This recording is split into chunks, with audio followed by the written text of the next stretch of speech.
Hello dear students, how are you all? And so we start another class of biology. Hello everyone, how are you? Okay, so please get back to your seats now. I see you just had a class. Yeah, please call the others as well.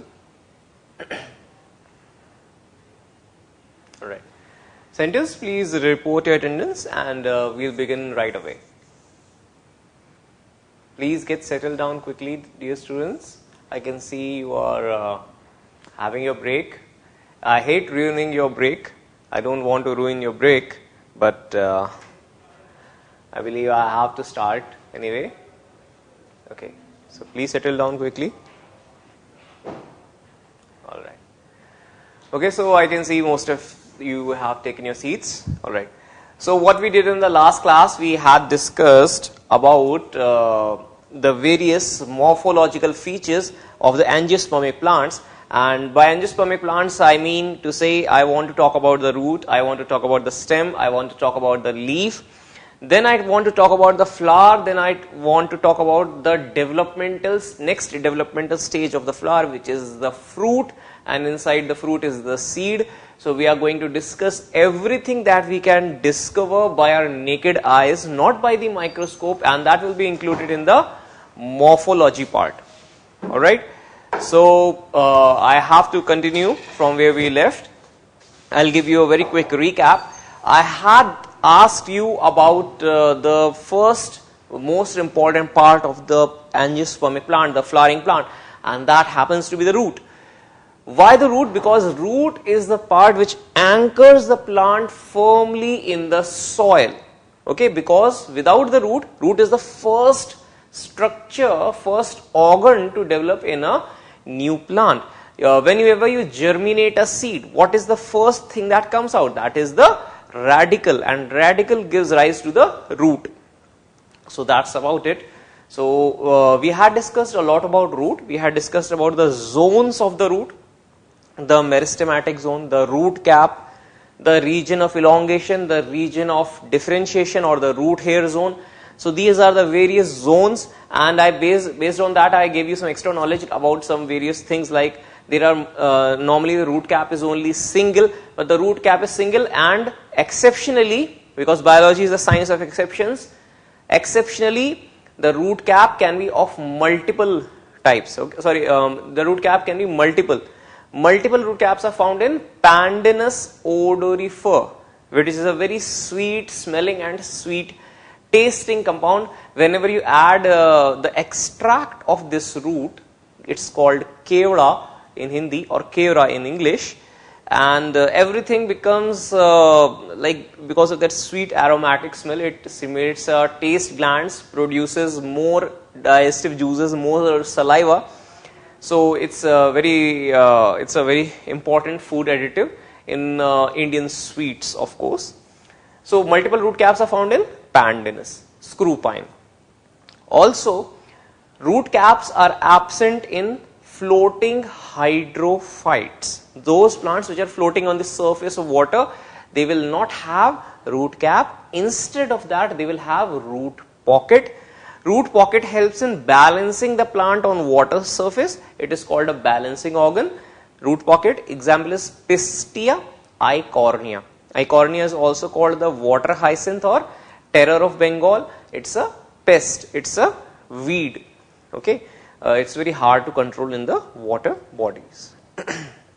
Moving on, region of just above the root cap is the region called quiescent zone or Q zone, which helps in the regeneration of root cap if it is damaged. After that comes the root meristematic zone, which consists of very small cells. These very small cells will undergo rapid division, rapid cell division, and because of this rapid cell division, what we have is new cells are forming, and these new cells go in the root elongation zone. Root elongation zone is the zone where newly formed cells undergo rapid change in length. Why? Because cell vacuole has to develop, cell will undergo growth, but here no root hair are present.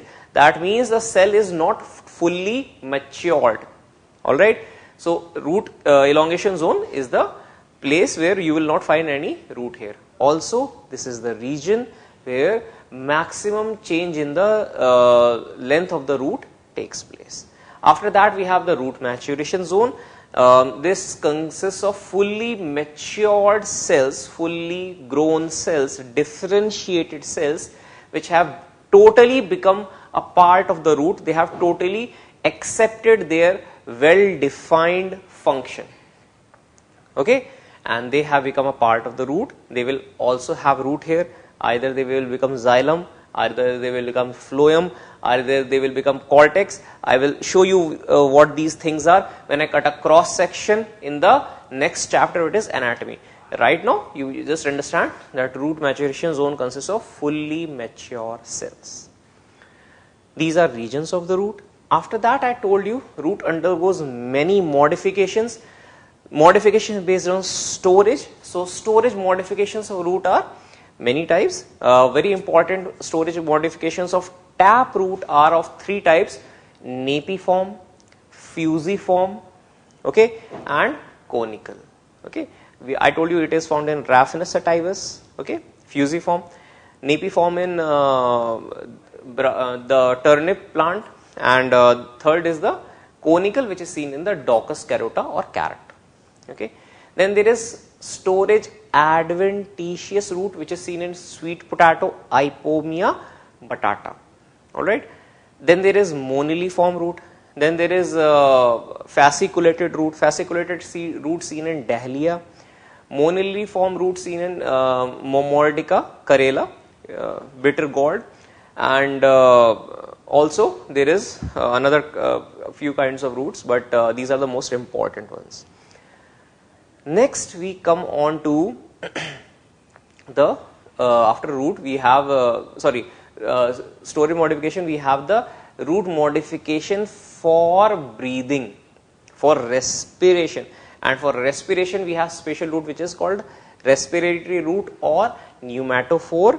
Pneumatophore are found in mangrove trees, okay, mangrove plants. They have a huge surface area of the root, and the root comes out from the soil surface against the gravity. It has very small pores. These pores will take in the air, circulate with it within the root, because root is drowning in water. It cannot survive it by itself unless it has respiratory modification, which is the pneumatophore. Alright, then we have root modification for support, and that is the case with prop root of banyan tree. Alright, prop roots of banyan. Then we continued with stem modifications, I believe. Okay, so I believe all the stem modifications have been done, right? Students, all the stem modifications have been done, right?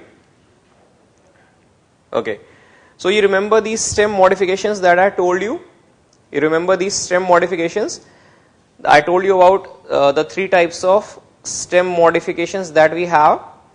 Okay, so there are underground modification, there are subaerial modification, and there are aerial modifications.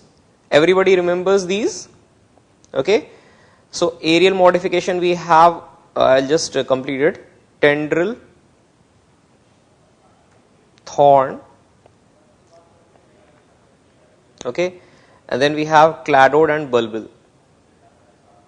Cladode and bulbil. So everybody remembers these, I suppose. Okay, just a second. So who can tell me the difference between rhizome and corm? Rhizome, just tell me one difference between rhizome and corm.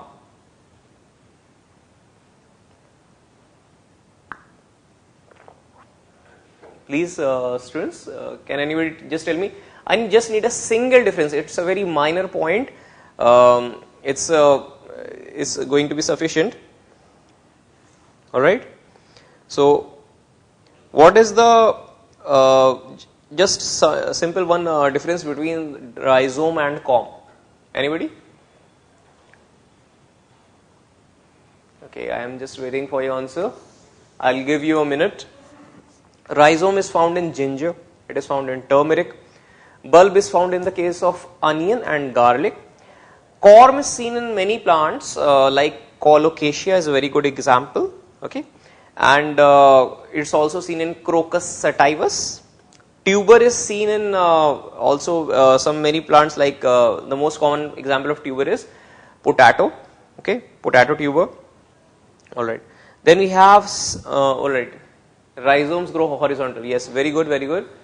Yeah, that's what I expected. I told you last time that there is a very important difference between rhizome and corm. That is, rhizome grows parallel to the soil surface, or it is horizontal. It is the surface is quite flat. Okay, so it's horizontal, and corm is not horizontal. It's a rounded structure, as we see in colocasia. Everybody knows arbi or ghuiya. Arbi, we call it in the local language, or you must be using the proper name like colocasia. Okay, it's the botanical name if you are using it anyway. So these are underground modifications. Then we have the subaerial modification: runner, sucker, stolen, and offset. So anybody can tell me the difference between runner and stolen? I told you last time. Runner and stolen. What's the important difference between two? Both grow almost parallel to the soil surface, but there is a very important difference. Not exactly parallel. There is an important difference. Which does not grow parallel to the soil surface but grows curved, grows in the form of a curve. I gave the example of strawberries. If you remember, I gave the example of strawberry, runner and stolen. Nobody? Yeah, very good. Shillong students, yeah, that's the answer. Stolen grows upwards at an angle and runner grows parallel to the surface. Okay, very good. Runner is seen in grasses, stolen is seen in strawberry, fragaria. Sucker is seen in banana. Sucker is the example where the stem is modified and it gives minute plantlets. And these plantlets will grow, but they will not grow until they will not grow very well until unless the main plant has been cut down. So in banana, there are young plantlets. We can take them down and put them in a different place, and they will instantly start growing. Okay. Offset is seen in aquatic plant like Eichhornia. Okay. So what's the difference? Okay. What's the difference between runner and offset? Runner and offset, what's the difference? You will have to explain this answer in the terms of length of node and internode. Runner and offset, there is an important difference. You just have to describe the answer in the terms of number of node or internode. Do you remember? I gave you the hint last time also. There is just one simple thing. Okay, nobody? Offset is one internode long only. One internode, from the next node, the new plantlet will come. This will grow another one, offset, and it will also be one internode long. But runner, everybody remembers, like in the case of whenever you have to go sit on the ground, okay, whenever the principal asks you to sit on the ground. So what's the favorite pastime of everyone? Even when I was a student, I had this favorite pastime of pulling the grass, okay, pulling the grass from the ground. So whenever you pull the grass from the ground, you can see there are many nodes, many internodes. So what is the important thing there? A runner is multiple internode long. Where the next grass will come out, you cannot say. It can be 4, it can be 5, it can be 10 internode. Okay, so there might be a long distance, there might be a short distance. So it's not that it is always one internode long. It is always usually more than one internode and many node long. But offset is only one internode long. This is the important difference. Runner is longer, offset is shorter. It is only single internode long. That is the difference. Then we have the aerial modifications. We have tendril, thorn, cladode and bulbil. Everybody remembers these? Tendril. Tendril, I told you that stem is sometimes modified, whole stem here, important thing. Stem is modified like a tendril, okay. So stem is very weak, stem is not erect. Tendril, when I talk that stem is modified into tendril, it means whole stem is going to coil. There is no solid part. That is seen in case of passion flower or passiflora. Thorn. Thorn, everybody remembers? I told you that thorns are seen in citrus, eagle marmelos. Okay. So stem is a modification of axillary bud. It is called thorn. It is a protective advantage. Cladodes are seen in asparagus, ruscus. Okay. Bulbil is seen in agave. So stem we did now. Then I had told you a lot of modifications. Then after stem, we come on to leaf. Okay, cladode and bulbil not done. I wonder. I believe I had finished leaf base. Okay, cladode and bulbil not done. Okay, I'll do this. I'll do this. If it is not done, please write down. If it is missing, write down. What is cladode? I think I gave you the assignment. This I gave you as an assignment, I believe. So if I have left it, then it must be homework. Okay. I think I was on leaf. Okay. So leaf had already been started. Okay. All right. If you have not done it, done your homework, I have to do this for you. It's my responsibility if you have not done it. Okay. Write about cladode. These are green. These are green, cylindrical or flattened. Green and cylindrical or flattened. Green, cylindrical or flattened leaf-like branch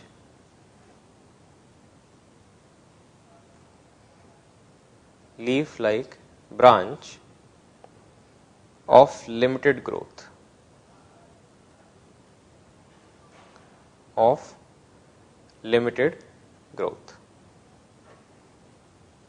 Okay.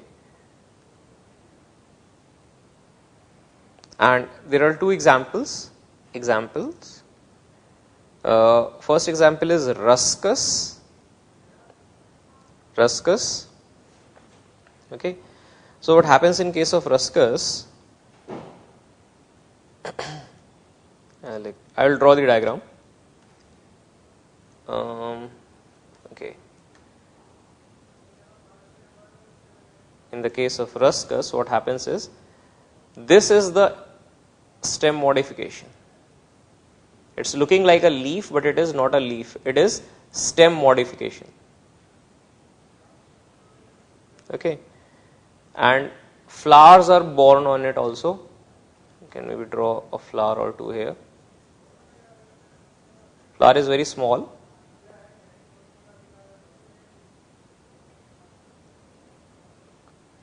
Flower is very small.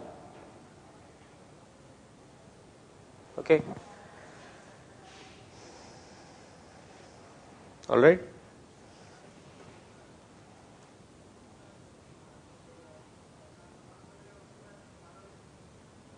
Okay. So this is a flower, and this is the modification called cladode. Sorry, wait a second. Wait a second. This is cladode. Okay. Okay, wait a second. Sorry, cladode. This is phylloclad, because this is ruscus. And cladode will be green cylindrical flattened leaf-like branch. Okay, just a second. Yeah, wait. Ruscus, this is cladode. It's actually not dark green also, it's nearly green in color. This is what a cladode is.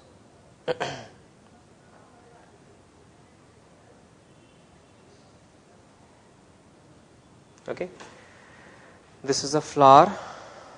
I'll just label it flower. Okay, and this structure is the cladode.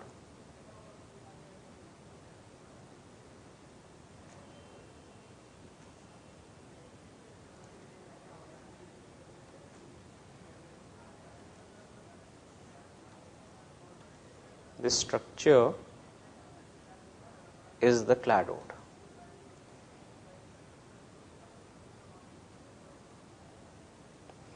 Beneath this, there will be more, like whatever you see here, these are not leaves. This plant does not have leaf, it only has scaly leaves. Only leaf-like cladodes will be present here. Okay, so this is Ruscus. Then let me draw about asparagus. Okay, Ruscus. Also, you can write one point here. In Ruscus, cladodes are only about 2 internodes long.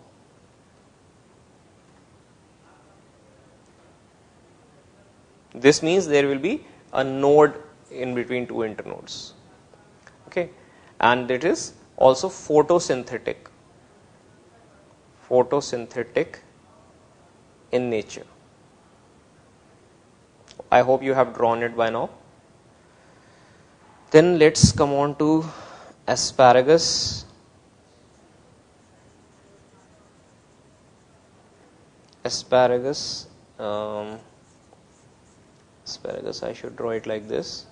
It's a greenish structure also. It's very tasty also.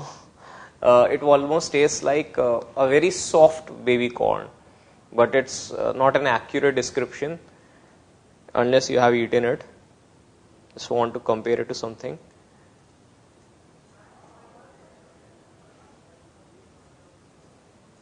Okay, so this is how it happens. All right.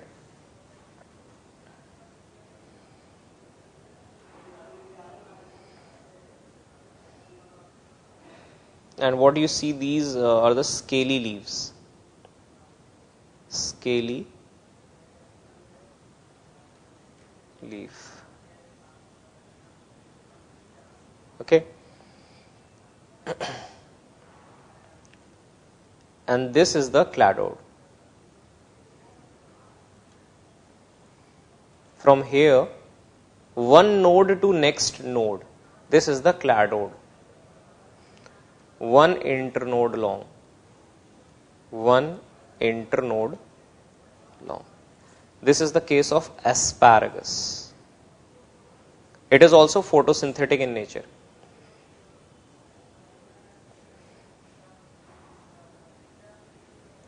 Photosynthetic.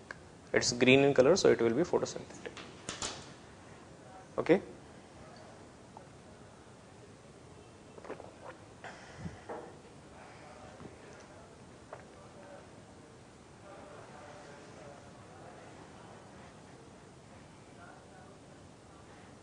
All right. So this is done now. Everybody has written it. Okay. So let me move on to the next thing. So we had finished. You are saying that tendril, thorn were done, but cladode and bulbil were not done. So if I take that into consideration, let me draw a bulbil now. Bulbil. Please put the heading. Bulbil.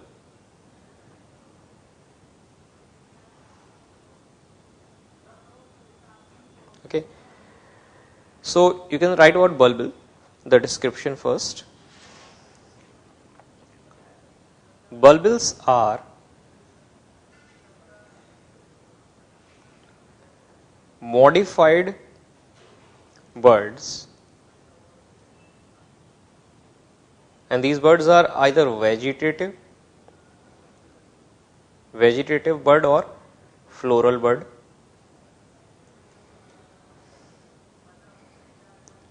which have stored food material,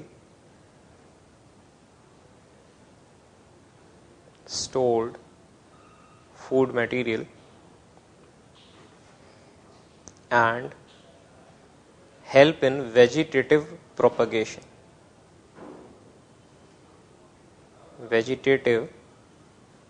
That means if you take a bulbil and plant it in the soil somewhere, it will grow into a new plant. Okay. Example, Dioscorea. Dioscorea is called the yam plant. You might be interested to know that the contraceptive pills contain a synthetic derivative of progesterone hormone. Chemically, the name of what progesterone has, it has a modified steroid nucleus. The contraceptive pills have a modified steroid nucleus. It's cyclopentanoperhydrophenanothrene nucleus. You don't need to write it. So yam plant contains this steroid, okay, and that is why yam plant has become endangered. Now we need a lot of contraceptives for everybody. So actually the natural source of progesterone hormone is this Dioscorea plant. It is also called the yam plant. We extract the progesterone from it, modify it, and then use it in the form of tablets. Okay. So you can write somewhere yam plant used for making contraceptive pills also. But here it has significance is it has bulbils, contraceptive pills also. Write these points on the top of your page somewhere, okay? Because it's a bit off topic. Not exactly, it will be useful somewhere. Contraceptive pills. Now Dioscorea has condensed axillary bud bulbil. Condensed axillary bud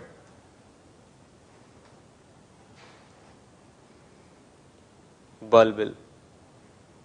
While there is another plant which is called Agave americana. Agave has modified floral buds as bulbil. Modified floral buds as bulbil. Okay. So this finishes the stem part. Okay. Scientists, please report your attendance. By now everybody has come. You haven't reported your attendance. Please somebody quickly report your attendance.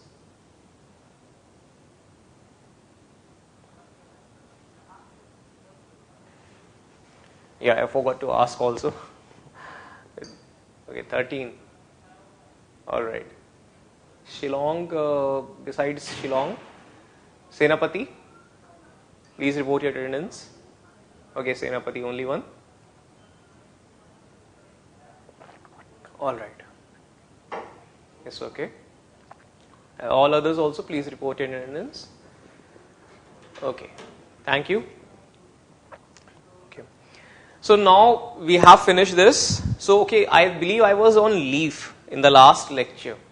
There is also some interruption, some connectivity issue. So, students, please tell me, were you able to write my notes off leave, or there was some connection issue or something?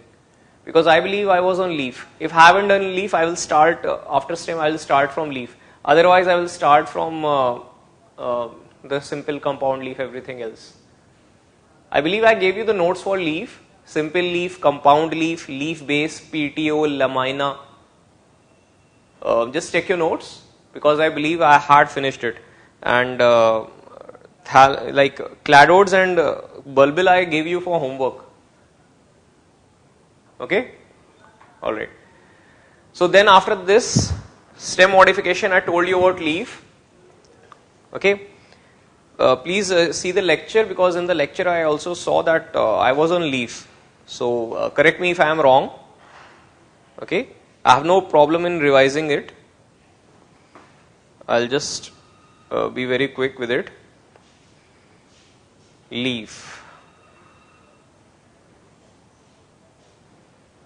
Okay. So regarding leaf, leaf is a photosynthetic organ, and the photosynthetic organ called leaf, it is a dorsoventrally flattened structure, and this dorsoventrally flattened structure, we start off by saying that it has of two types. It can be simple leaf or it can be compound leaf. Also, leaf has three parts. I told you, a leaf has three parts. A leaf has three parts, and what are these three parts? These three parts are lamina and leaf base and petiole. So this part is called the petiole. It is called petiole. This part is called the lamina, and the third thing, this thing here, it is called the leaf base. Okay, yeah. So petiole and leaf base are done. I told you that petiole is a long structure. It helps in cooling the leaf surface. It helps in removing the air from the leaf surface. Leaf base attaches the leaf to the plant. Alright, these things we have done. Now regarding the lamina, lamina is the photosynthetic organ, but the main thing, which is the cross section of the lamina, which shows the mesophyll cells, the xylem, phloem, everything, that will be dealt in the next part. Now we have to do the types of leaf. Please put the heading, types of leaf.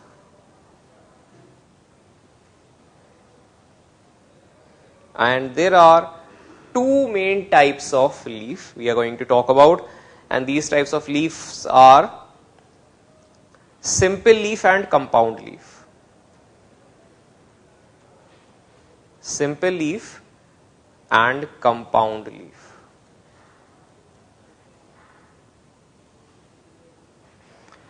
What is the difference between the two, and what is the important differentiation? How will you know that a leaf is simple or is it compound? So please listen carefully. Whenever you see a leaf or a leaflet, you are not sure whether it is a leaf or a leaflet, try to locate an axillary bud. Okay, try to locate an axillary bud. Okay, so outside your garden there will be some trees. I can bring you some leaves, but the thing is, I have some leaves outside right now here, but the thing is, that will be a problem. How will I show you a bud? Okay, so I could not find a very large bud, so that's why I did not bring a leaf right now. Okay, so the thing is, the important thing to note here is, when we talk about a leaf, always try to locate a bud. If you can locate a bud on the leaf, you can be sure that the structure that is coming out, it is a simple leaf. Okay, if it has no branches, no subdivisions, and you can locate the bud, it is a simple leaf. Like this. Everybody has seen a peepal tree. Everybody has seen a peepal tree. Peepal tree is a very good specimen because on that tree you can easily observe buds. Okay, on that tree you can easily observe some birds. Here, let me show you what a simple leaf I am talking about.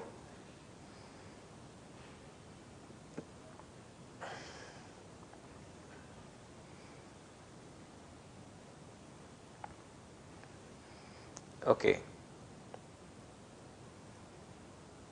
there is a thing here, simple leaf.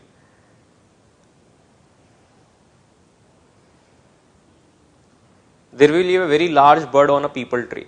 Larger the leaf, larger the bud. That is the principle here. Generally, larger the leaf, larger is the bud. And on this, there is going to be a leaf. Just a second.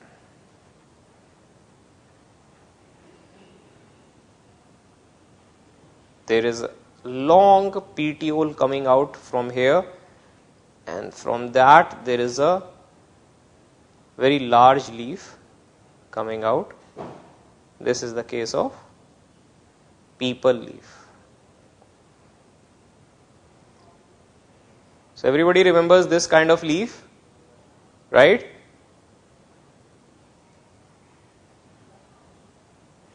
All right. Now this is the axillary bud.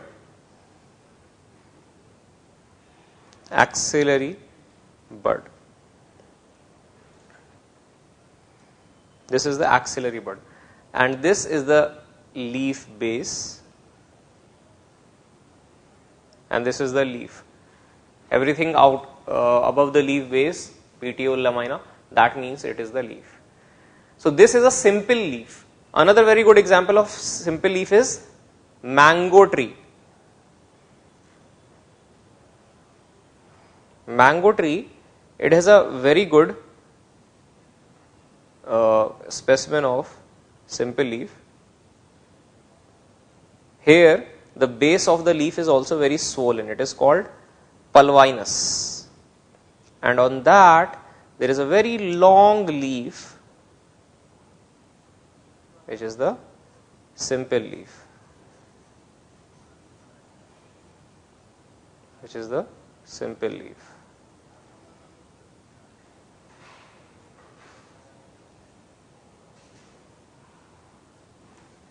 Okay, so this is the mango leaf, this was the peepal leaf, and here there is a bud.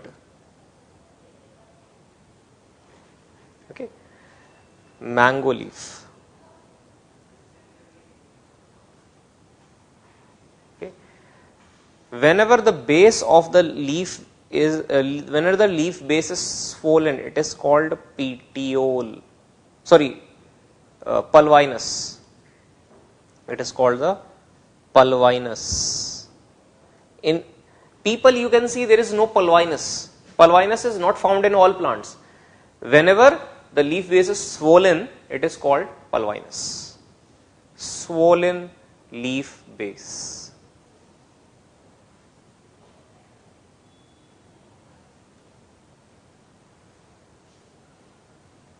Okay, this is the pulvinus.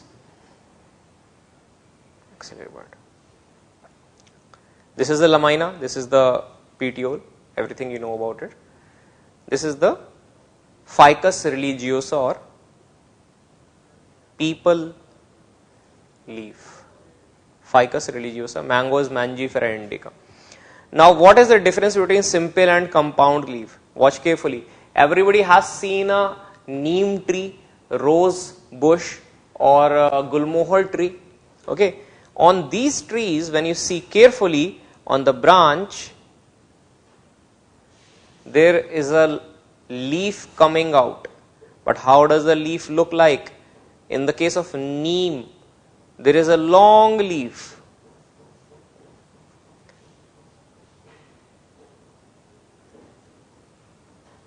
But what exactly is a leaf?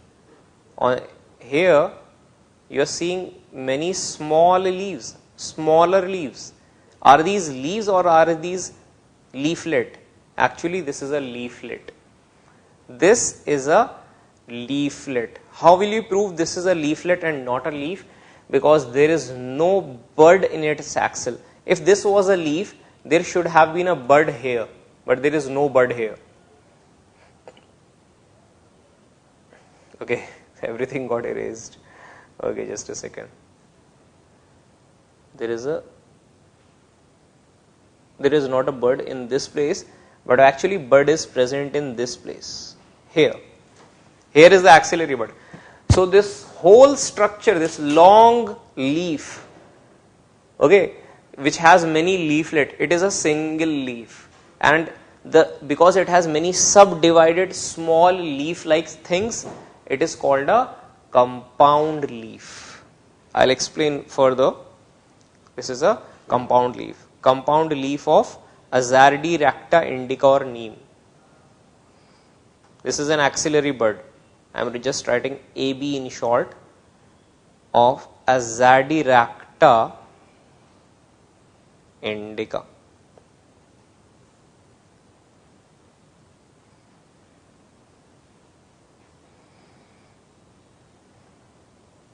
Okay. So please do it quickly. I'll also explain further.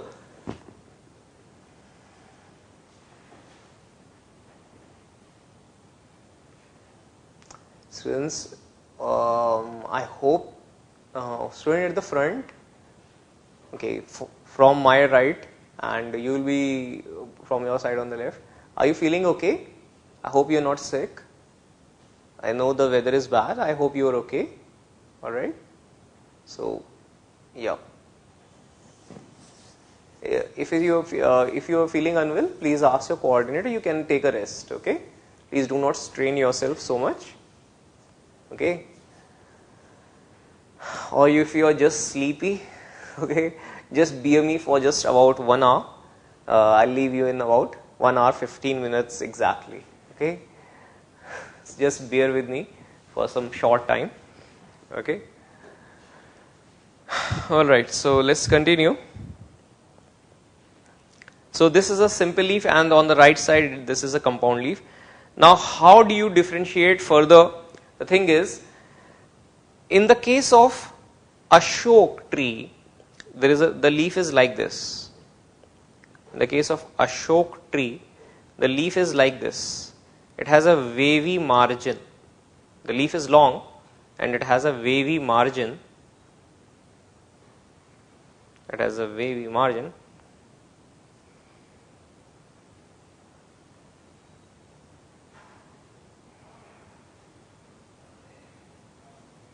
Okay. Ashok tree everybody must have seen. It's the most common tree in the schools. Okay, it's called an Ashok tree. Now you can see there is this margin is having wavy part. Okay, but that is the important thing. This wavy part is not extending towards the midrib of the leaf. This is the midrib. This part in the center is the midrib, and these incisions or cuts, they are not moving towards the midrib. They are away from it. So if it is away, still it will be called a simple leaf. But if these incisions in some other leaf reach the margin, this will not be a simple leaf now. Now it will be called a compound leaf. Suppose like this. These incisions have reached the midrib. So these things are called the leaflet. Okay, and so if this happens, this is now a compound leaf. This is a simple leaf. You can write, in simple leaf,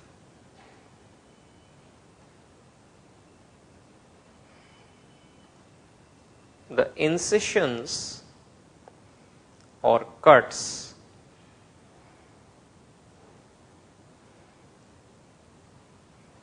do not reach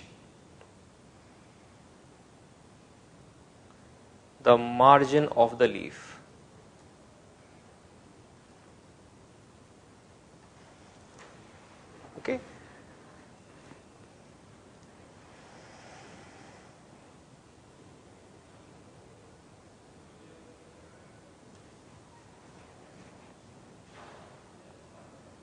And in compound leaf, there are a compound leaf consists of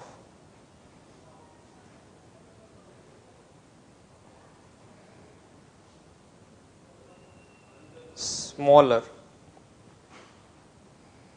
leaf subdivisions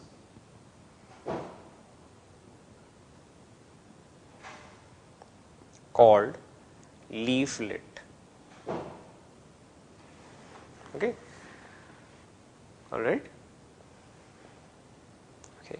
So this is the difference between simple and compound leaf. How will you differentiate between simple and compound leaf? The thing is, to differentiate between simple and compound leaf, we need to look at the place of axillary bud.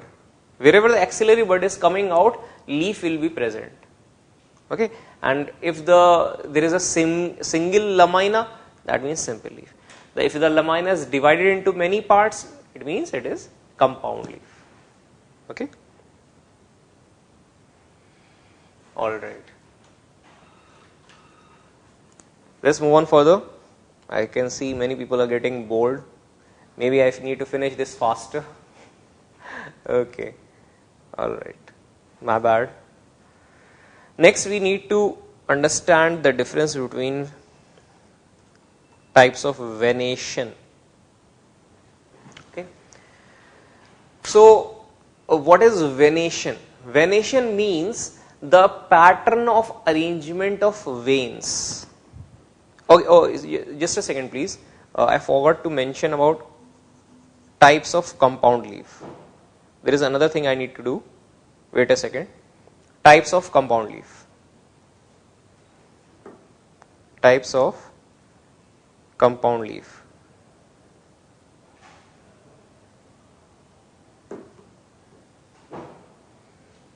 Types of compound leaf.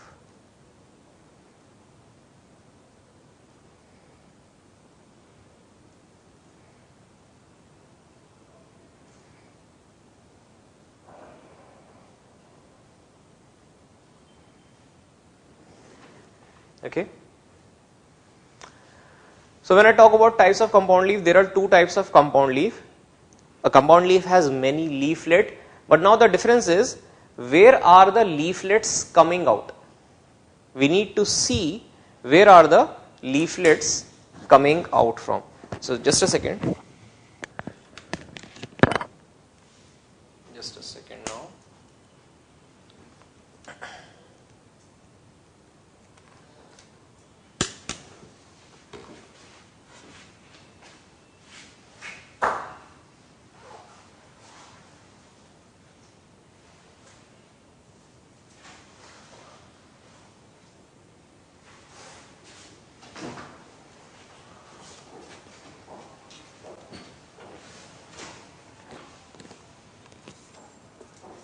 Okay, so the thing is, okay, I was bringing a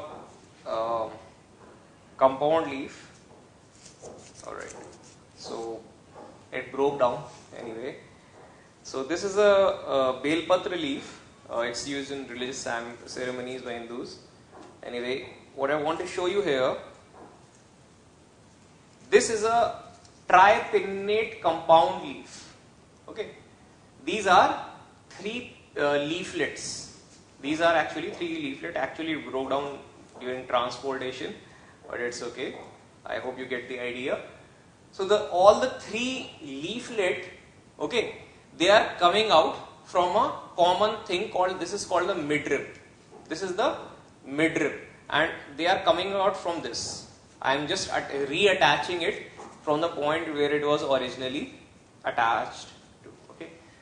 So this is a type of compound leaf called the pinnate compound leaf. Pinnate compound leaf. Okay. The leaf pinna, there are three leaflets here. Tripinnate compound leaf. It can be bipinnate, tripinnate, quadripinnate, pentapinnate. Many pinna can be present. This is a tripinnate compound leaf. This can be contrasted with a position where all the three leaflets would have been attached at a single point like this. Single point. This is called palmate compound leaf. In pinnate, there was a distance between the three of the leaves. They are not coming out from a single point. This is not a single point. If there were single, they would have overlapped with each other like this. They would have overlapped. This is called palmate compound leaf. It is seen in the case of, very common in the case of monocots, which have palmate, like 1, 2, 3, 4, 5, many leaflets coming out at a common point. Alright. So please write it down now. Sorry. Oh, my bad. I think I was not audible. Sorry. Thing is, I was trying to tell you this.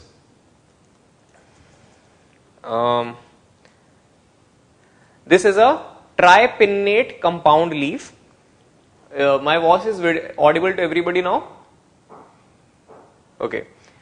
This is an example of tripinnate compound leaf. Everybody can see this? Okay. Everybody can see this, right? This is a compound leaf is of two types. One is called the pinnate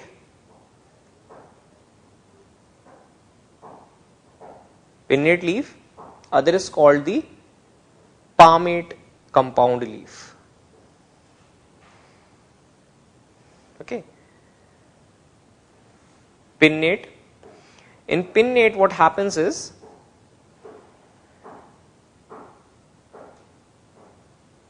this is example of pinnate leaf.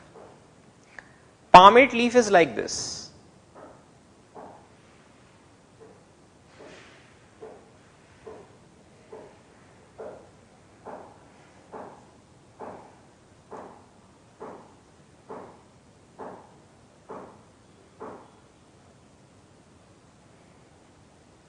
I need to fill it with color anyway. Just a second. Give me 1 second again. All the leaflets, they are coming out at a common point. This is a palmate leaf. And this leaf that I showed you here, it's a tripinnate compound leaf. For example, it is like this.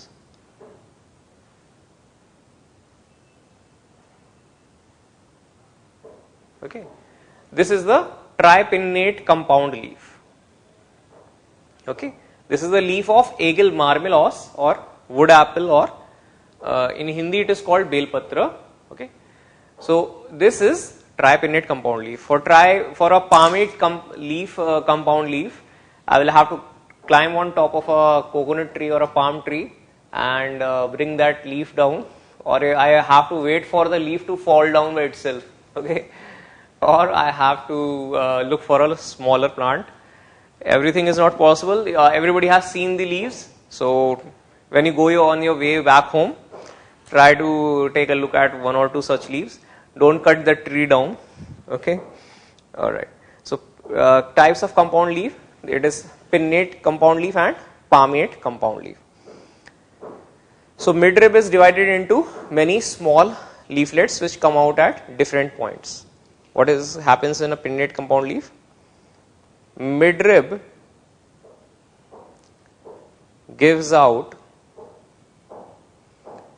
many leaflets at different points.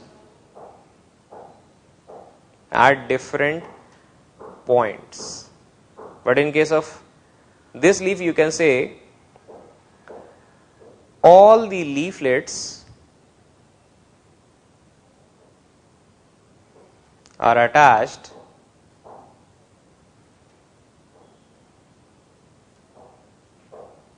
at a common point.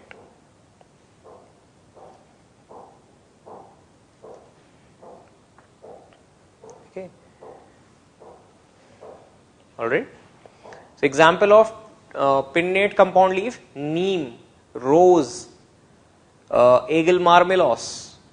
Example: neem, Azadirachta indica; rose, Rosa indica; wood apple or belpatra or Aegil marmelos. compound leaves.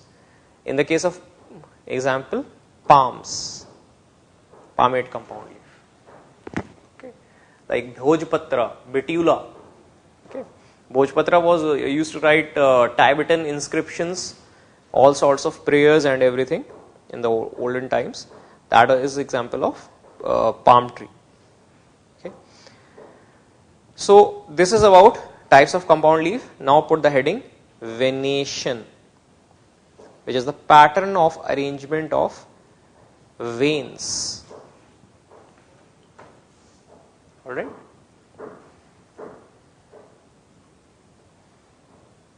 What is venation? Venation refers to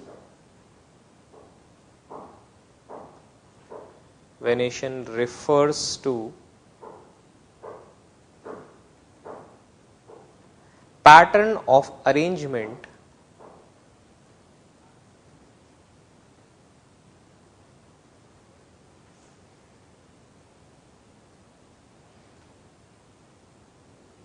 of veins in the leaf. Venation refers to the pattern of arrangement of veins in the leaf. So what does this mean? Everybody has seen a peepal leaf up close. So a peepal leaf shows these patterns very beautifully. So I am going to draw a peepal leaf here.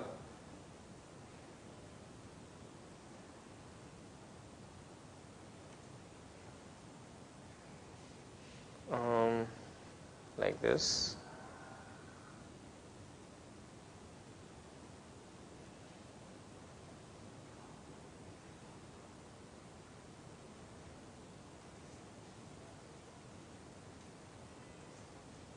Okay.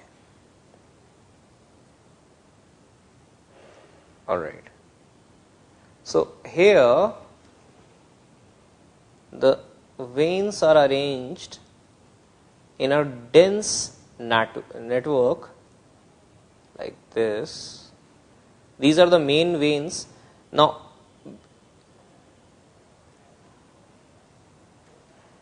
you know that these will give sub branches, many branches, and this forms a net or a mesh, a finely interwoven mesh like network.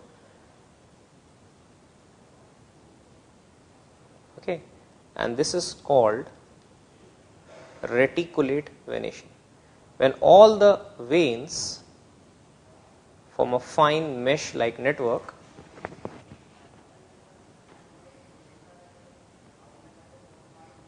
it is called reticulate venation. Okay. Venation is of two types.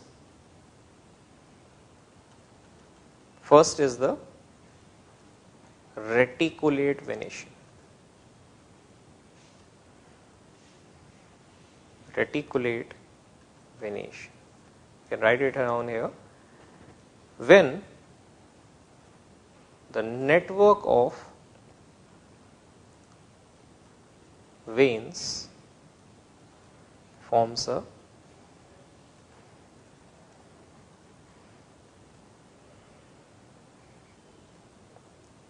mesh which is interlinked to form a huge network.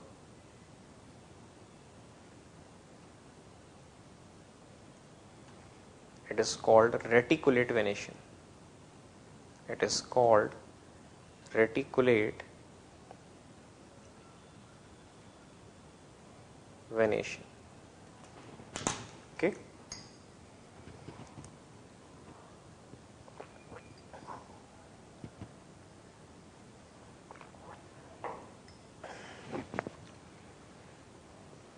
All right. So reticulate venation happens to be a very defining feature. Just like taproot is a defining feature of dicots, reticulate venation is a characteristic feature of dicots. If reticulate venation leaf is there anywhere, how will you identify a particular plant is dicot or monocot? Seed is not available every time. Seed is not available every time. And you cannot every time look at the seed and count the cotyledons. Sometimes the seed is so small you will have to look into the microscope to count the cotyledon. So how will you know whether a particular plant is dicot or monocot? By looking at externally visible features, particularly the leaf. Okay, you cannot take a tree and put it down or put it up and see if it has a taproot or adventitious root.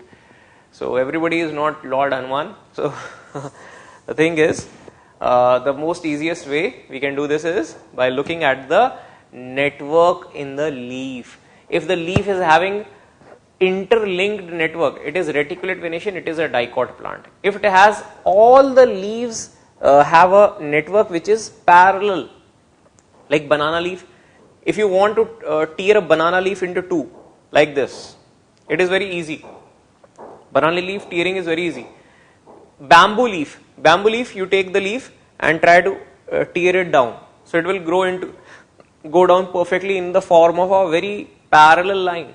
It will not cut zigzag edges. Banana leaf, wheat leaf, grass leaf, everybody has done this, tearing down the grass leaf from top to the bottom. Sugarcane leaf, top to bottom, perfect straight line. Maize leaf, perfect straight line. Wheat, rice, sugarcane, maize, bamboo, grass, all are monocots. Okay, that is how we distinguish a particular plant is monocot or it is dicot. So next, write down, reticulate venation is a characteristic feature of dicot plants. Reticulate venation is a characteristic feature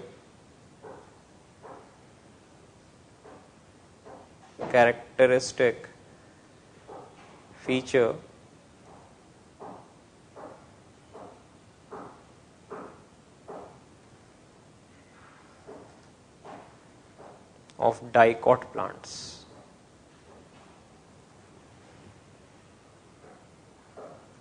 Okay, I can see some people not writing at all. Okay, I can see some people writing, some people not. All right. I hope you have your reasons for not doing this. I hope you have your reasons. Let me come to your center, then I'll see what you all are doing. Okay, let me come to your center sometime. All right. Reticulate venation is a particular feature of dicot plants. Second, parallel venation. Parallel venation. When all the veins are parallel to one another, it is called parallel venation. When all the veins arising from midrib are parallel to each other, it is called parallel venation.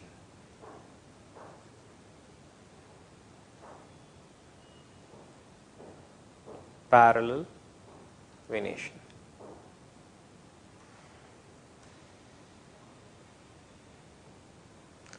So example is, very good example is bamboo leaf or banana leaf.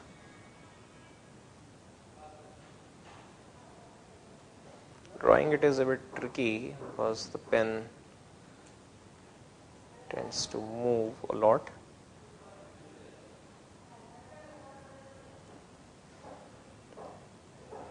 Banana leaf is a long leaf, and in the case of that,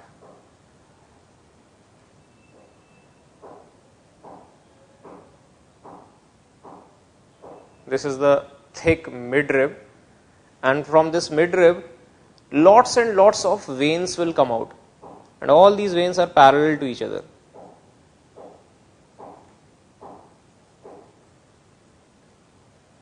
All these are parallel to each other.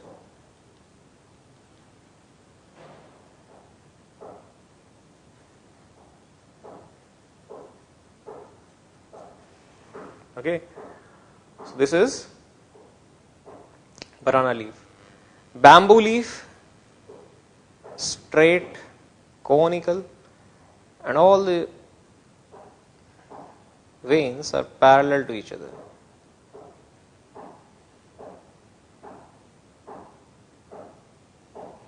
Okay, grass leaf also.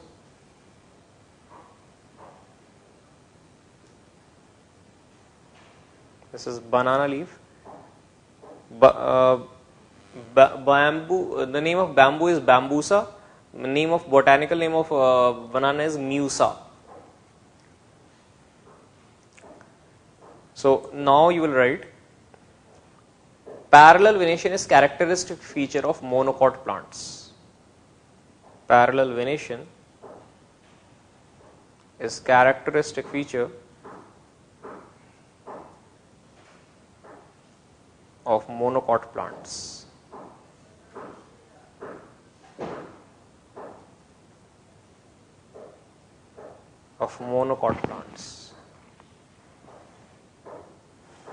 Okay. Example: wheat, rice, maize, grasses, bamboo, banana. So many. Okay. Wheat, rice. Wheat is Triticum aestivum. Rice is Oryza nivara or Oryza indica or Oryza sativum. Wheat, rice, maize. Maize is Zea maize.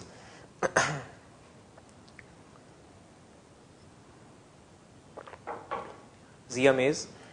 Bamboo, bambusa, banana, etc.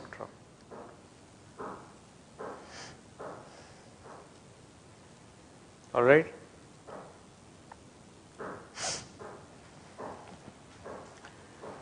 Reticulate venation, parallel venation. Okay. Reticulate venation, parallel venation. Now there is an exception. Some monocots have a leaf which has reticulate venation. Very interesting. So there are a lot of plants, but you need to write two examples. Exceptionally, some monocots have reticulate venation. Some monocots have reticulate venation. Important exception. Do you know the example? Anybody? Example, anybody? Colocasia and Smilex. Colocasia, the edible one. Colocasia is a monocot, but it has a reticulate venation leaf. Other example is Smilax. Okay, etc. So two plants, monocots we learned, which are monocots but have reticulate venation. Okay. So this is done now.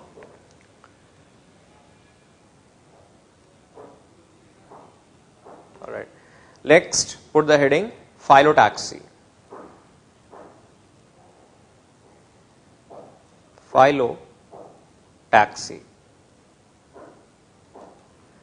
So what is phyllotaxy and what is the purpose of phyllotaxy? Anybody? Phyllotaxy. Phyllotaxy is the arrangement of leaves on the plant. In what manner? The manner is decided by the plant, and the manner can be of multiple types. The function is the same. The reason is always the same. The reason is we have to capture maximum amount of sunlight. We have to capture maximum amount of sunlight, and for that we have multiple types of arrangements. Okay.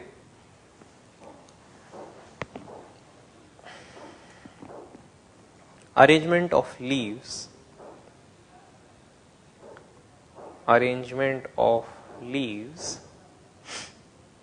on the stem is called phyllotaxy. Okay. Now this arrangement is of many types. It is of many types,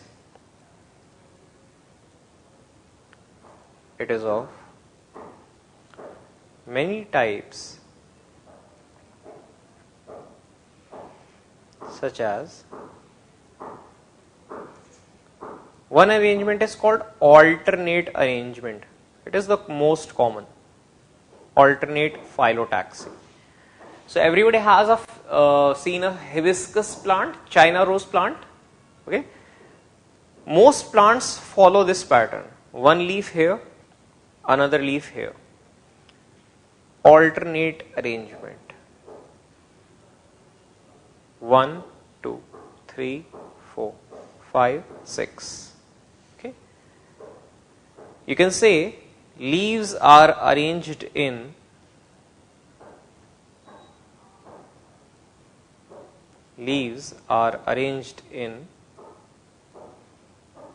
acropetal order.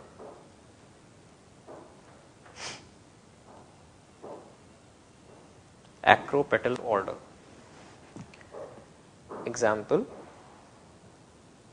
China rose or hibiscus.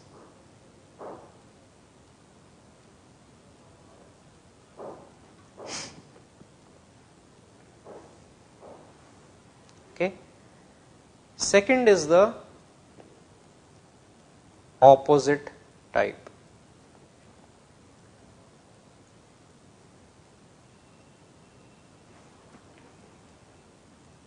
Okay.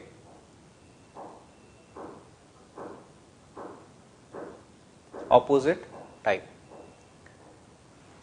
And what does opposite type mean? Leaves are arranged opposite to each other. Leaves are arranged opposite to each other. It is also called a decussate arrangement.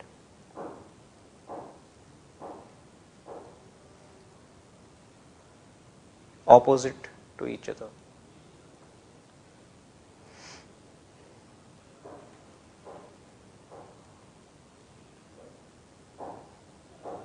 So this is how it happens. Oh, okay, I draw it so too big. All right, like this, exactly parallel to each other. Opposite to each other, sorry, not parallel. Okay. So this example is seen in guava tree. Guava is Psidium guajava.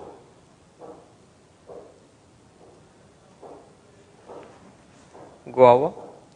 Another important example is calotropis or milkweed plant. Okay. It also has opposite type arrangement. Then there is third type. It is called whorled arrangement. These are the three most important ones. There are even more, but this will be sufficient. There is a whorl of leaves on the stem, and after that there is a huge gap, and after sufficient distance a new whorl will grow. Okay. So leaves are arranged in the form of whorl. Arranged in the form of a whorl. Example: Alstonia, silk cotton tree.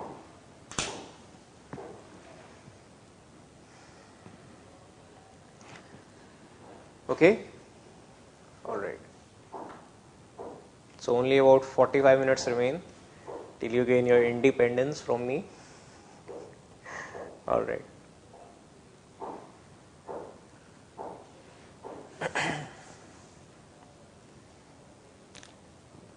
So after world, now let's see a few more things now. Venation is done, phyllotaxy is done. There are a few peculiar kind of leaves. There are a few leaf modifications also. So let's put the heading leaf modification now. Leaf modifications. Leaf modifications. These are the normal types of leaves. Now let's put the heading leaf modifications. So let's start.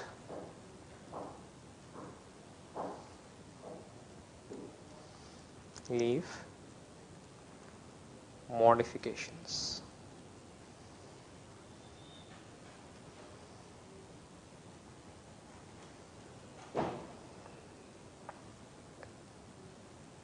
So first of all, put the heading storage leaves.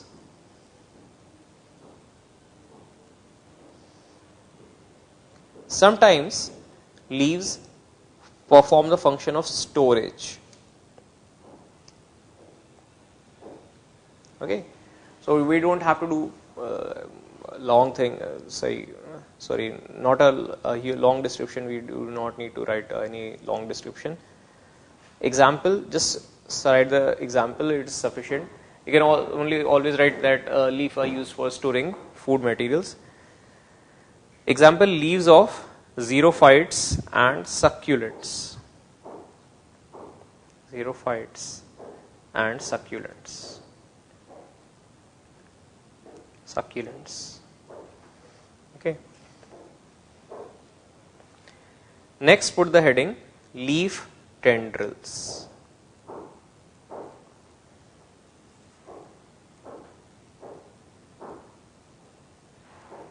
Leaf tendrils.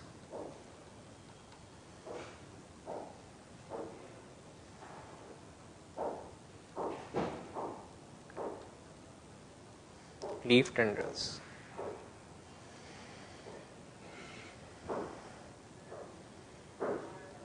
So you can say now,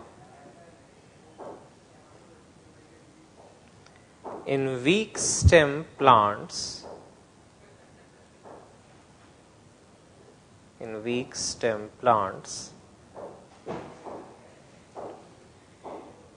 leaf or its part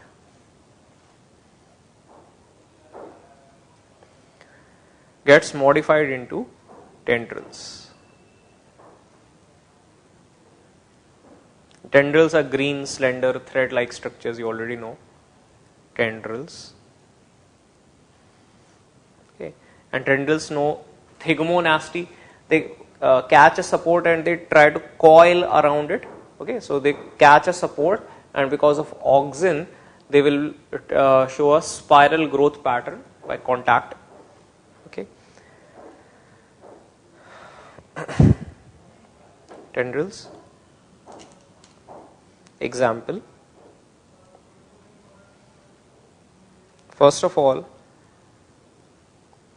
A part, entire leaf tendril. Entire leaf is modified into tendril. Modified into tendril.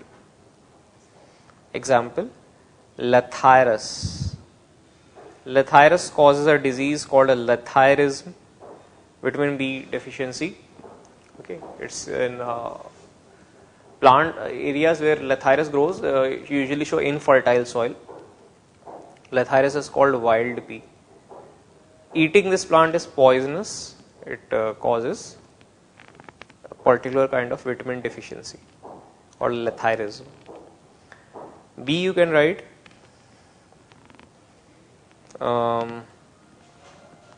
upper leaflets modified into tendrils. It happens in the case of pea plant. Upper leaflet modified into tendrils.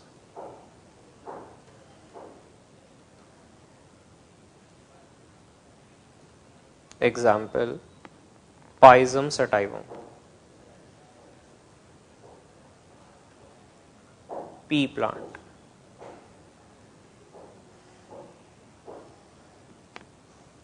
Terminal leaflets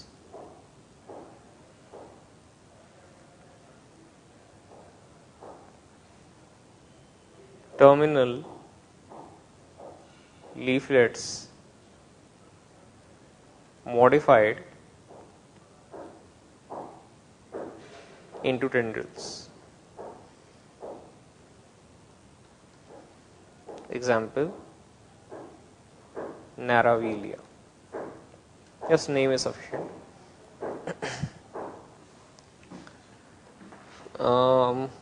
Then there is another kind, upper leaflet modified into tendril, upper leaf tip modified into tendril, not upper, leaf tip modified into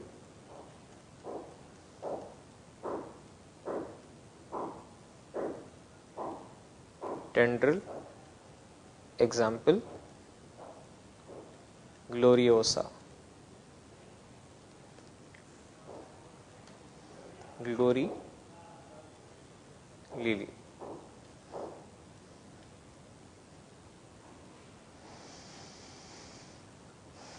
Then we have petiole modified into tendril. Petiole modified into tendril, this is important. Petiole modified into tendril.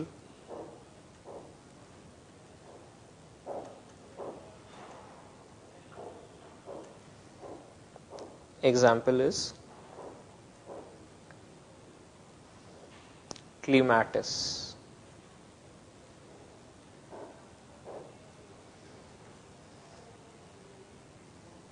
Okay. Last category is stipule modified into tendril. This is also very important. Stipule modified into tendril. Don't need to draw the diagrams of everything. Just remember the examples. That is what is asked in the examination. Smilax. Okay.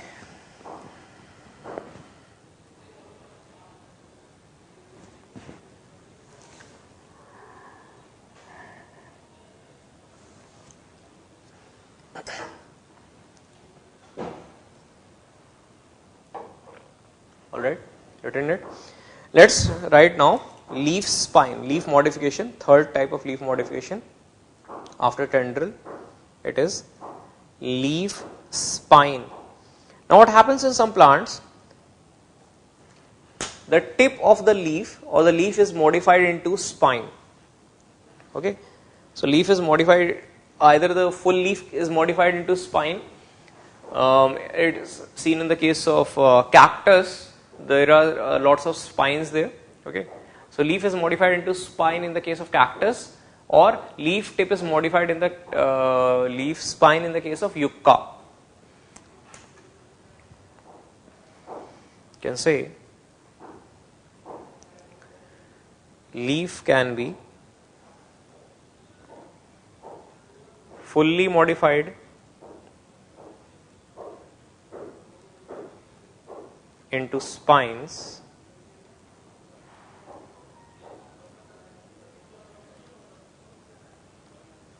as in the case of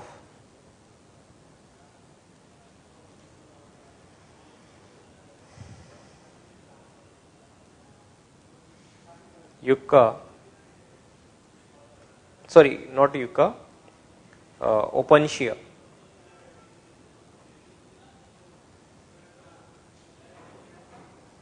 Opuntia, we call it nagphirin in the or prickly pear. prickly pear,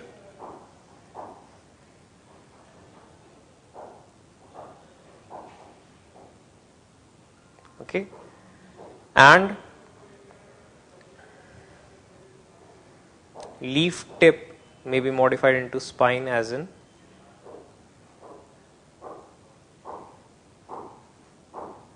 may be modified into spine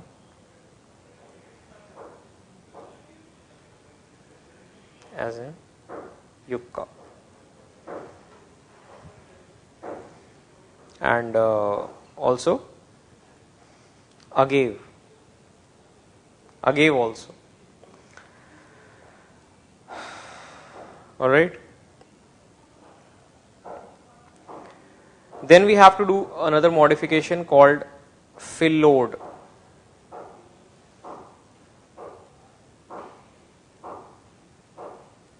This is the third modification, so next will be fourth modification called fill load. Now what is fill load? Let me explain. There are a lot of plants which show very peculiar kinds of xerophytic modifications. Okay, plants devise a lot of strategies just for saving the water, and there is a particular plant called Australian acacia, or in Hindi we call it Vilayati babul. What happens in this plant is, this plant has a long leaf, and in juvenile stage, young stage, leaf is fully present. What I mean to say is, leaf has three parts. It has the leaf base, it has the petiole also, and it has the lamina also. All the three parts it has. But in the later stage, the leaf will fall down. Leaf does not remain. Only the petiole remains. Only the petiole and the leaf base, they will remain. Lamina will fall down. Okay, and petiole is also, the petiole will remain, only the lamina will fall down. So this is the part which remains is incomplete leaf.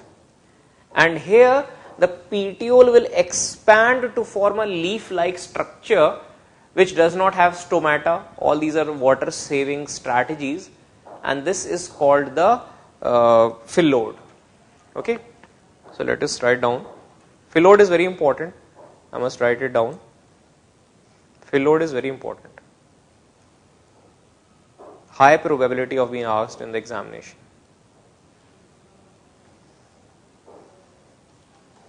Okay.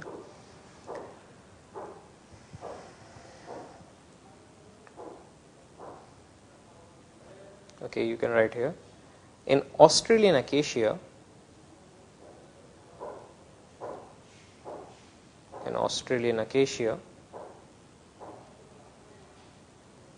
in juvenile stage,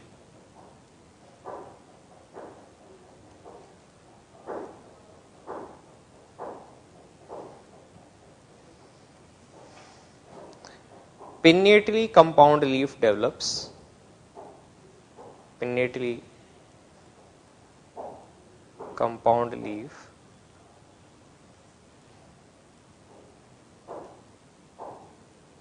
develops on the plant,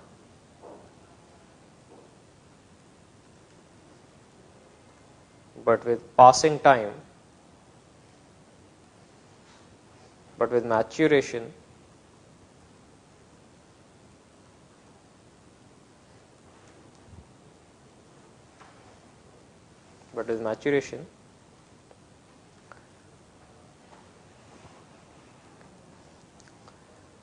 the leaf falls down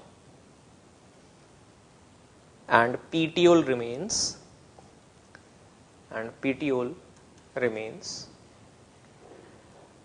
This petiole becomes flattened, expanded structure to perform photosynthesis.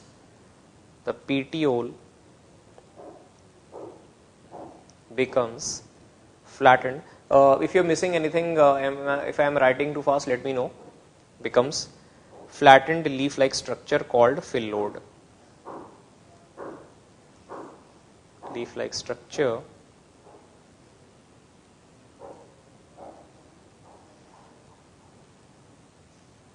for performing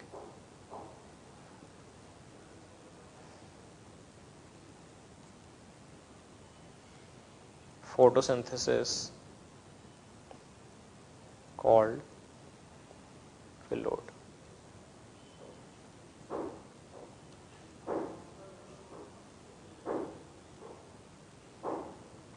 Okay.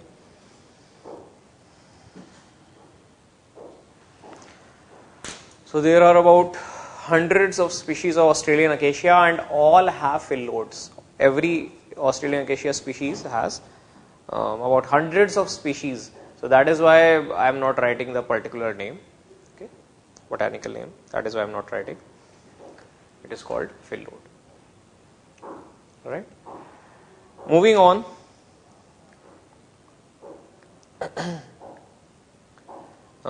We have a variety of other leaf modifications also. One is called leaf pitcher, and everybody remembers in cartoons we show like a lot of plants in cartoons they show like they have spine like structures. It is called a Venus flytrap, and they show monstrous in science fiction also monstrous Venus flytrap plants. Everybody knows about Venus flytrap plant? Raise your hands. Venus flytrap, everybody knows? Not sure.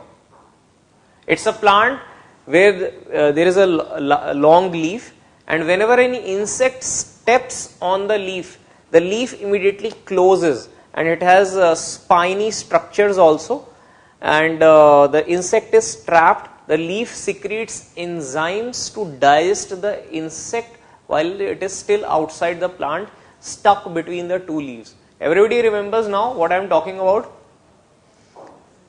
No idea? Just raise your hands if you know. Okay. Alright, yeah. Great. Yeah, thank you. So that plant is the Venus flytrap plant. So there is the leaf modification. This is a leaf modification. Okay. So this is a spatial modification for catching the insects. Also, in India, in the northeast, everybody is well aware of the pitcher plant. Yeah, everybody is aware of the pitcher plant. Nepenthes khasiana. It grows in the Khasi, Jayanti and Garo hills. Yeah, right. Thank you. Everybody knows and must have seen it. Okay. So there is also the leaf is modified to form a pitcher. Insects fall in the pitcher and they are digested. So now please tell me, why do these plants perform insectivorous functions? What is the particular need? Why did they evolve insectivorous habit? Anybody can give me an answer? Why did the insectivorous plants develop? Anybody? No idea? Okay. You're doing a lot of reshuffling and shuffling. Anybody can give me the answer why the insectivorous plants have developed? What is the reason for them to develop insect consuming capability? No idea? Okay. The reason why insectivorous plants have developed, look, in northeast area, everybody knows there is a lot of rainfall. There is a huge amount of rainfall. Now rainfall is in moderate quantities, it is very useful. But in particular areas where there is a high runoff of water, it also creates a particular problem. The nutrient rich soil is washed from a lot of areas. The nutrient rich soil is washed from a lot of areas. So the soil becomes deficient in nitrate and phosphate. The soil is the soil which is present in some areas in the forest, it becomes very much deficient in nitrogen and phosphorus. So this creates a problem for the plants. So some plants have developed a particular habit that what they will do is they will consume the insects. Why? Because insects have a lot of nitrogen. Nitrogen rich reserves are there. They are a very good source of nitrogen and phosphorus. So plants have started to consume insects Because the soil is deficient in nitrogen and phosphorus. This is the theory. Okay, that's not my theory. Okay, it's the theory given by scientists that because of nitrogen and phosphorus deficiency in the soil, this particular character was developed. So please write down now. Spatial adaptations. I believe it is the 5th point now. Spatial adaptations. Spatial adaptations.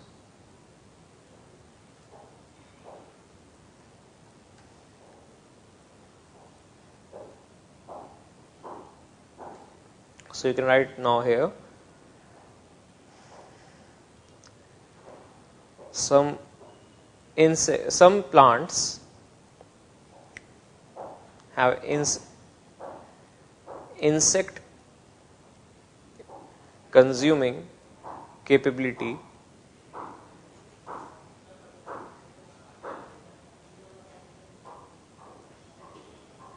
in order to grow in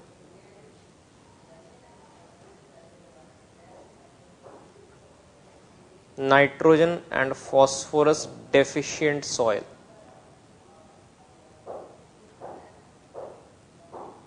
Nitrogen and phosphorus deficient soil.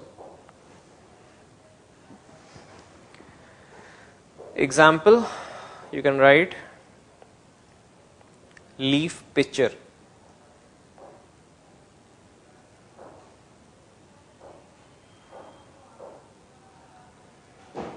Leaf pitcher. It is found in Nepenthes khasiana. You can write down here. I'll draw the diagram. So what happens here is, this is the stem. From the stem will come out a leaf base. The leaf base is elongated. And from the leaf base will come the leaf petiole.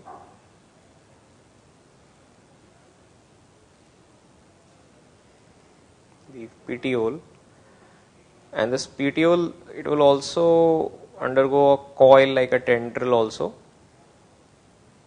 And after that,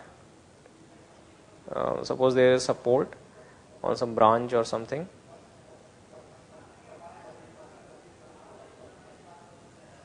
Okay, and the petiole will grow further like a tendril. Then suddenly there will be a formation of a pitcher. There will be the formation of a pitcher. Okay. So this is the pitcher.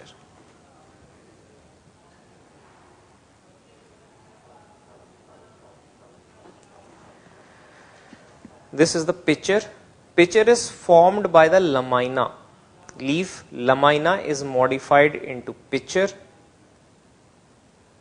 Leaf petiole is modified into tendril-like structure. This is the petiole. And this is the leaf base.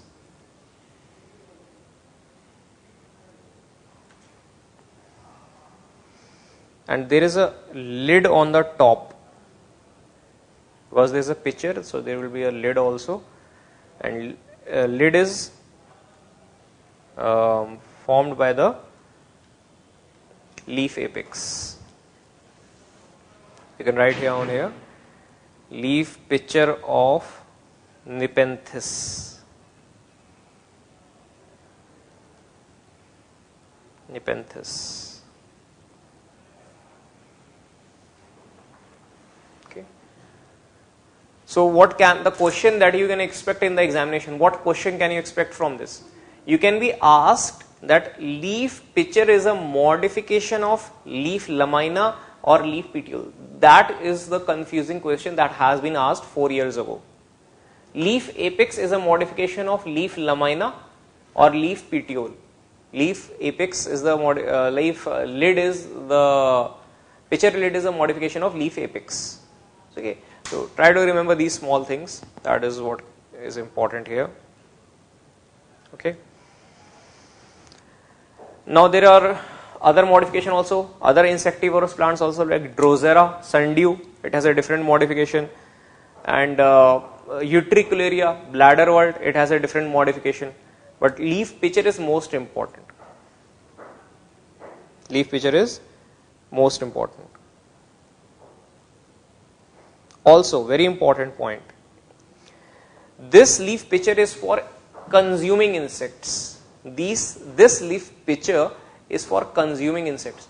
But interestingly, there is another plant which has a leaf pitcher, but it is not for killing insects. It is for collecting rain water. Yeah, very interesting plant. This plant is called Discidia, and Discidia has a leaf pitcher not for killing insects, but for storing rainwater during dry season. So whenever rainfall happens, it has a leaf pitcher and it will collect rainwater, and after the rain has fallen down, it will close the leaf pitcher. Its root grows inside the leaf pitcher.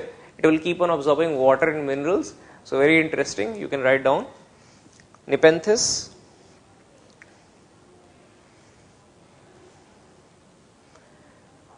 In Discidia,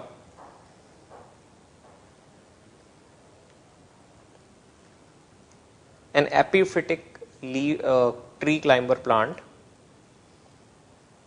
an epiphyte climber rainwater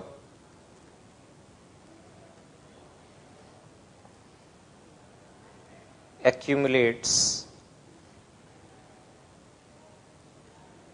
inside the pitcher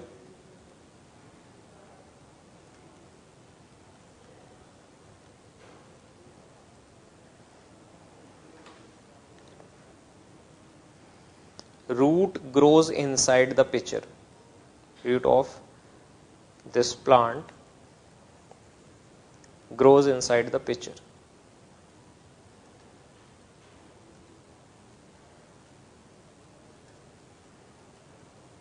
To absorb water. Okay. So this is a different plant. This is non-insectivorous. Non-insectivorous pitcher. Alright. Then there is leaf bladder. I'll just write quickly. Leaf bladder is found in Utricularia. This is also insectivorous. Insectivorous plant. Insectivorous adaptation.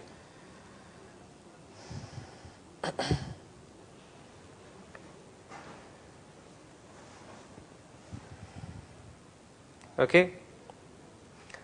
Then insectivorous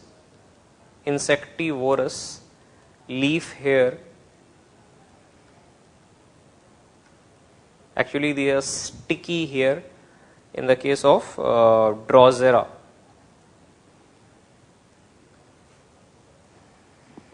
Okay. Insectivorous leaf hair, sticky secretion.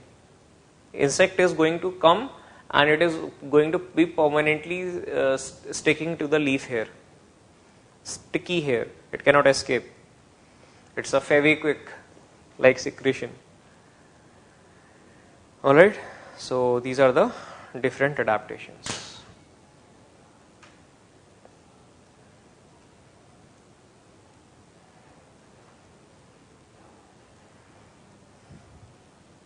Okay.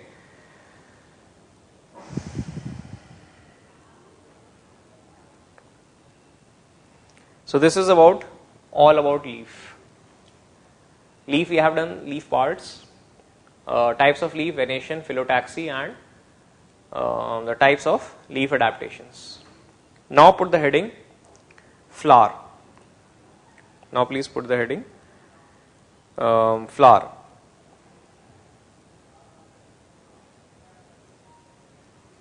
Flower or inflorescence. First of all, I think I must explain what's inflorescence. Just a second. I hope everybody has written right. So let me move on to the next page. Put the heading inflorescence.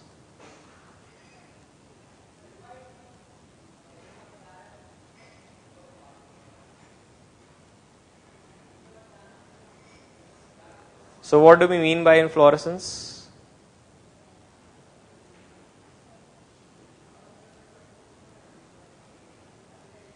By inflorescence, we mean the part which is going to help in continuing the life cycle of the plant. Okay, and for example, if I draw a hibiscus flower, it will have 5 petals, 5 sepals, and so on. Okay, so each flower, I must make you understand some things. Parts of a flower and all these things. Each flower is borne on a short axis called the pedicel. Pedicel can be present, pedicel can be absent.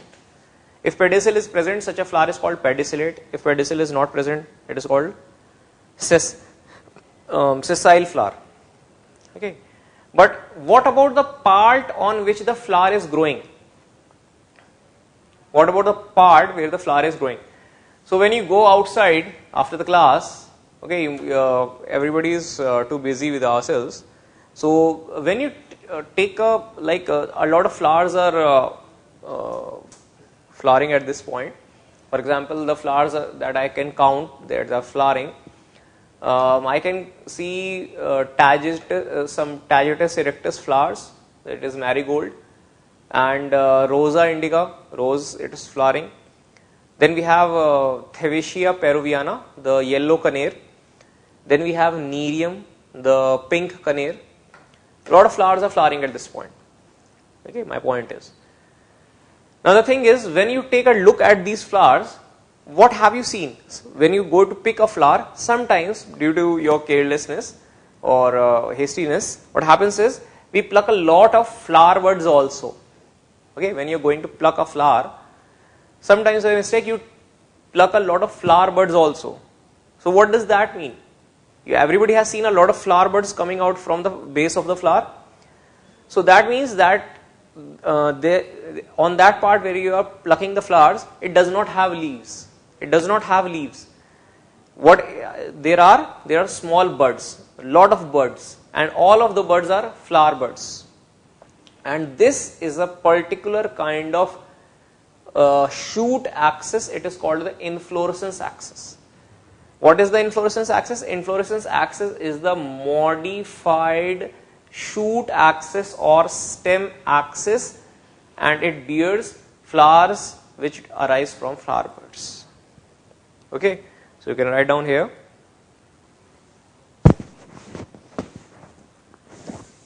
Just a second.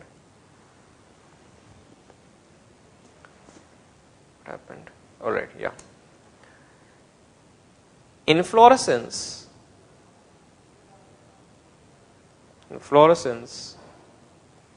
refers to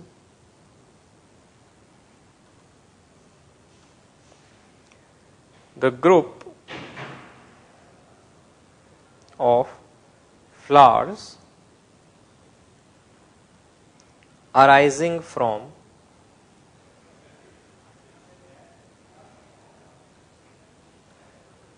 the inflorescence axis.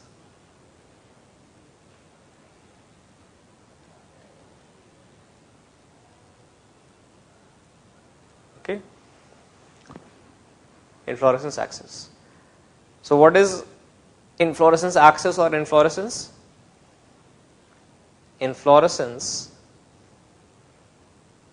axis or inflorescence is a modified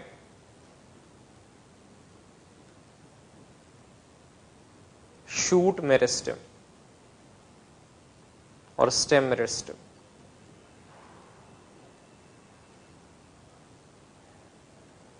Modified shoot meristem or stem, meristem. So it has a tip where undeveloped flowers are present, and it will expand in horizontal direction or vertical direction. It will give rise to large number of flowers. It will give rise to a large number of flowers. It is specialized for producing flowers only.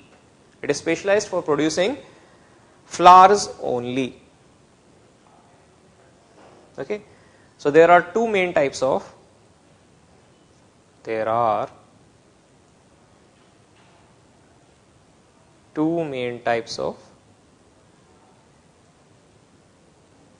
inflorescence.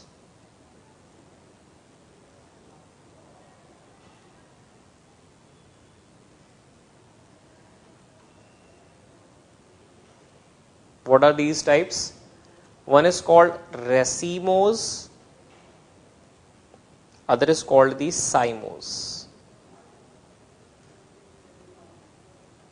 Racemose and cymose. Now we need to understand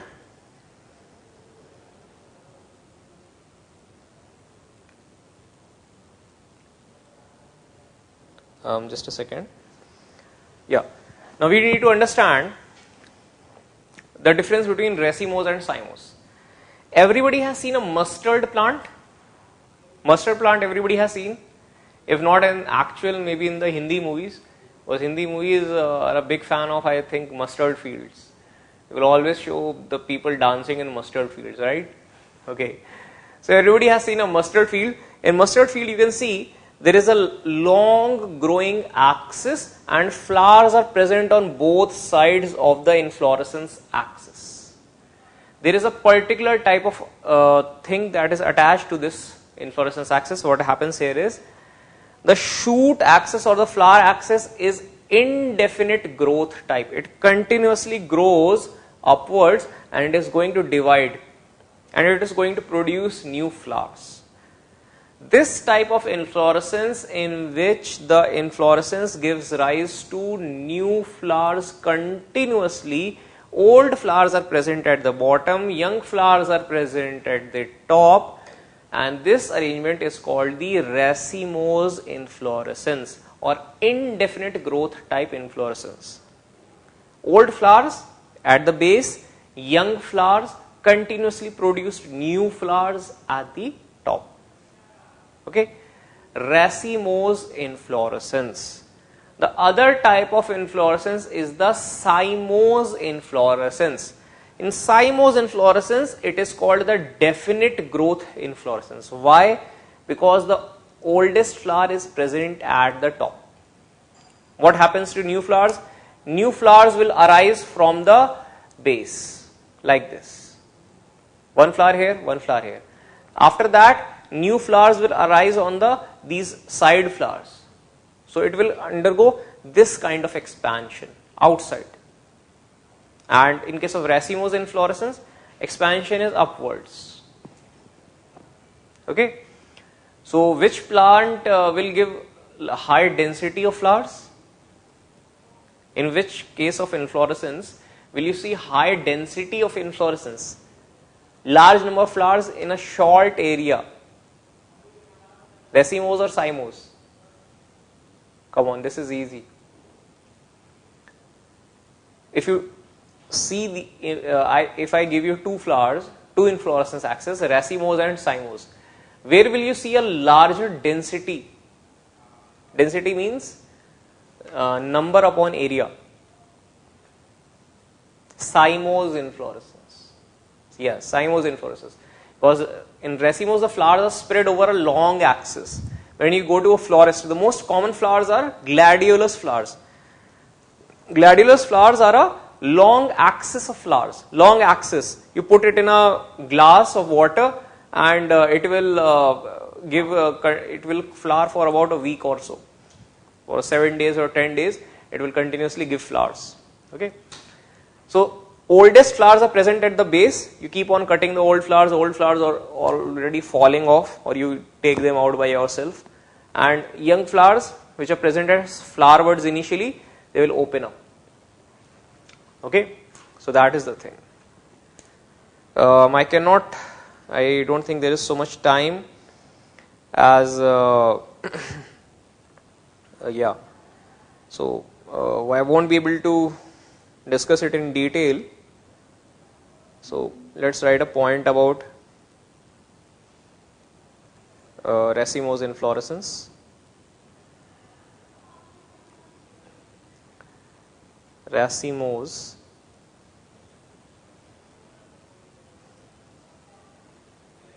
inflorescence.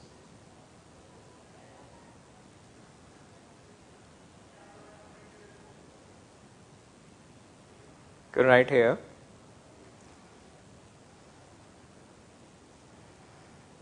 in this type of inflorescence,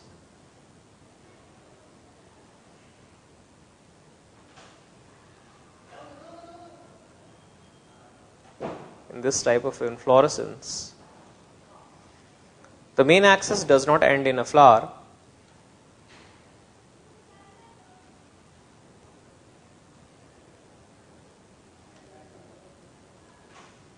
The main axis does not end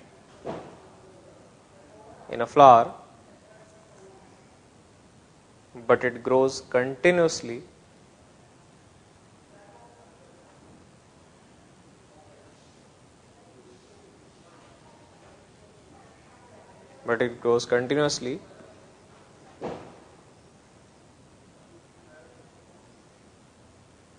and develops flowers on its lateral sides.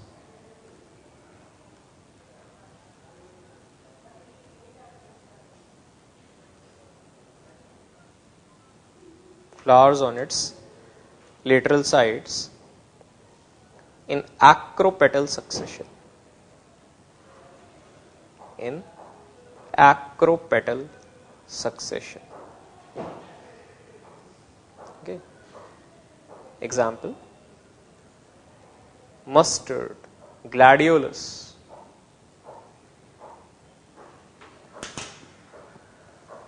Okay, so I believe this should be enough for today. I've tortured you enough today already.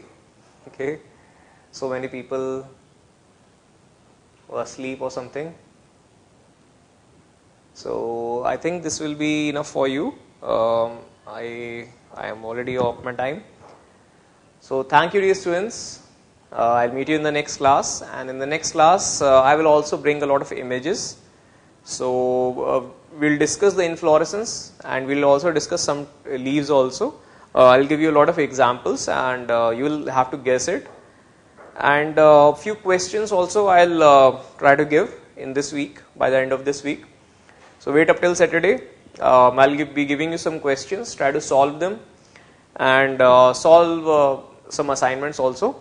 So it will be light, don't worry about it. And in the next class we'll finish this. Okay, so thank you. See you in the next class.